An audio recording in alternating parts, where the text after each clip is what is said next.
wanted to come on and do a little comparison video of two Bibles from Tyndale. One is being released on April 9th of 2024. That is the Every Woman's Bible. And one was released a few months ago. It's the NLT Courage for Life Study Bible for Women. So, I wanted to go over these today because I know sometimes it can be really hard to make a decision when you see all these neat Bibles coming out. You can't buy all of them necessarily, so it's helpful sometimes to have a quick little comparison just to see which one might be for you. So I will post full review links to both of these Bibles in the description in case you want to see more, because I'm not going to obviously do a full review of them since I've done that already, but I'll have that available for you easily in case you wanted to go back and look at that. So what I'm going to do today is I'm just going to briefly go through the chapter of James, the book of James in each of these Bibles, and then you can see kind of what it looks like for each one.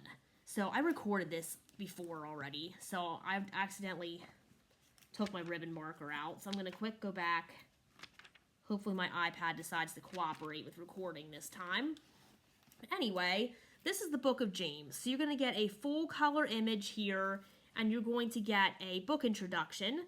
Very brief, but I love the color in this one. So it says, what do we learn about God's mission and ours? And it says we are called to do what we say we believe.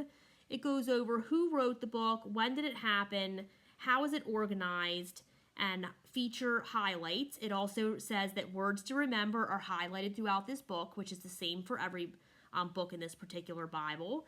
And then I really like this feature. It says, how long does it take to read? And it gives you an estimate of about 15 minutes to read the book of James. All right, so this is going to be about a 9-point font here. It's a double column layout. You can see these highlights throughout, highlighting key verses. I like that you can see it, but it's not super dark and distracting either when you're reading, so that's helpful. You're going to get this gold color for the headings and chapter numbers. And then we're going to get a couple articles here. So this one is My Story of My Unique Influence, Just Love.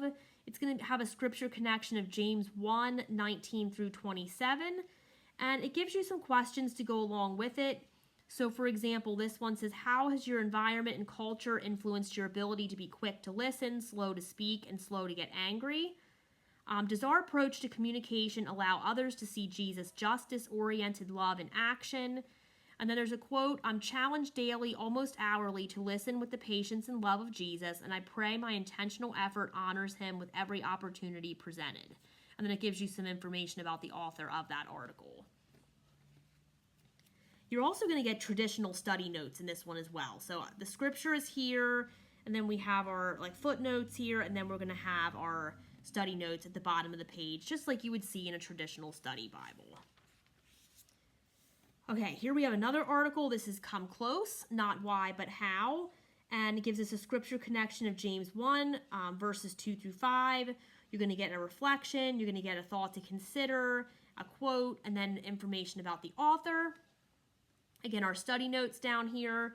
Over here, we get a pull-out quote. You can pray until you faint, but if you don't get up and try to do something, God is not going to put it in your lap. And then we have one more article here. This is My Story with God, Prayer-Fueled Passion.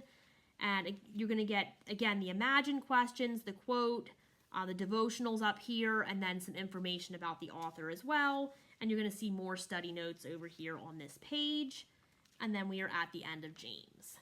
So this one's going to give us articles, devotionals, some questions to think about, and it also gives you those traditional study notes. So that's the Every Woman's Bible. Now, let's pull out this Courage for Life Study Bible for Women. I love this cover. It always just kind of like, bam, here's the Bible. It's bright in your face. So let's go back to the book of James for this one. All right, so this one is also going to have a book introduction. It's a little longer than the other one. This gives us who is the author, who is the audience, when was it written, where did the events take place, what was happening, excuse me, I just said that twice, why was it written, and how should we read James. And then it divides James into 4 parts here. And then we get into the scripture. Again, this font size is very similar. It's double column. I believe it's a 9. You're going to get lightly lined margins here. Not sure how well you can see that, but hopefully you can.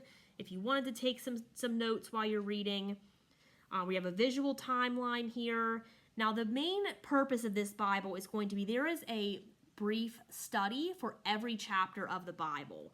And it's going to be broken down into pray, observe, interpret, and apply. So it gives you a prayer to start with. It gives you some observations about the scripture reference that it's talking about. It's going to give you some interpretation, kind of what does it mean. And then it's going to give you some application, how you can apply this to your own life or real life situations. Over here we have a Courageous Women of Faith article on Sojourner Truth.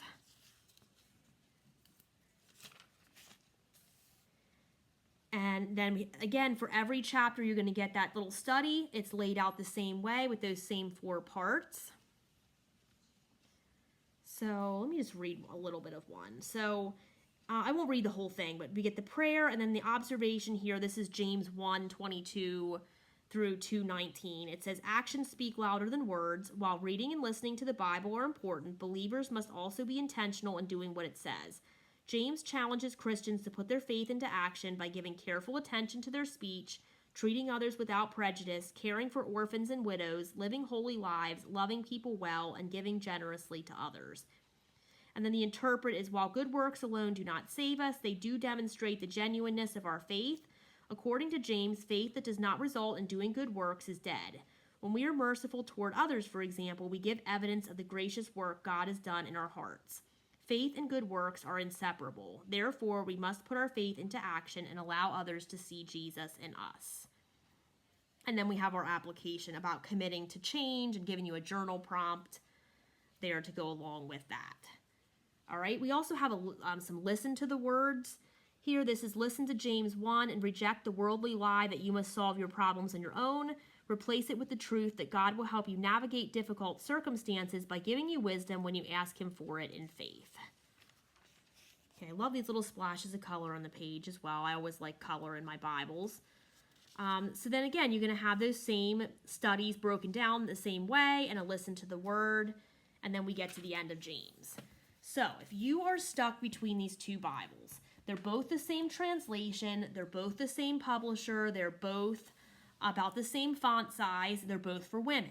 So you have all those things in common. What I would suggest if you are trying to decide between these Bibles is, what is your purpose? Do you want to study through the Bible, doing a little study of every chapter in the Bible? That might be really good, especially if you're doing a read through of the whole Bible. Then you would want to go with the Courage for Life Study Bible for Women, because that has every chapter broken down into that pray, observe, interpret, and application.